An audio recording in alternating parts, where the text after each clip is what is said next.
প্রিয় ছাত্রছাত্রী, আজকের আরেকটি বিষয় সেটা হচ্ছে পরবর্তী বৈদিক যুগ, যেটা লেটার বৈদিক যুগ বলে। 1000 খ্রিস্টপূর্বাব্দ থেকে 600 খ্রিস্টপূর্বাব্দ পর্যন্ত এই বৈদিক যুগকে বলা হয় সময়কে। এই যুগকে ব্রাহ্মণ যুগও বলে। 2 নম্বর প্রশ্ন। 3 নম্বর প্রশ্ন একটা যেটা বলছি, বৈদিক যুগে সামবেদ, যজুর্বেদ ও অথর্ববেদ রচিত হয়েছে। 4 নম্বর প্রশ্ন, সামবেদ ছিল বেদদের মধ্যে সবচেয়ে ছোট বেদ। কিন্তু একটা প্রশ্ন আসতে পারে। এই যুগে আমি 3টা করের নাম বলছি, 3 থেকে 4টা সেগুলোর নামগুলো তোমরা মনে রাখবে। কর, বলি, ভাগ, শুষ্ক। 6 নম্বর প্রশ্ন, পুষণ, গবাদি পশুর রক্ষাকর্তা যিনি ছিলেন তাকে পুষণ বলা হতো।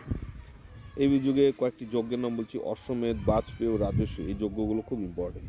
পরবর্তী বৈদিক যুগে ভারতবর্ষের 2টি মহান মহাকাব্য রামায়ণ, মহাভারত পরবর্তী বৈদিক যুগে রচিত হয়েছিল।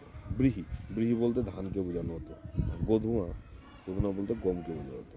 তো অল্প সময়ের মধ্যে দিলাম 10টি প্রশ্ন। ভালো লাগলে অবশ্যই চ্যানেলটা সাবস্ক্রাইব করবেন এবং শেয়ার করবেন, এবং অবশ্যই চ্যানেলটি পুরোটা দেখবেন। নমস্কার।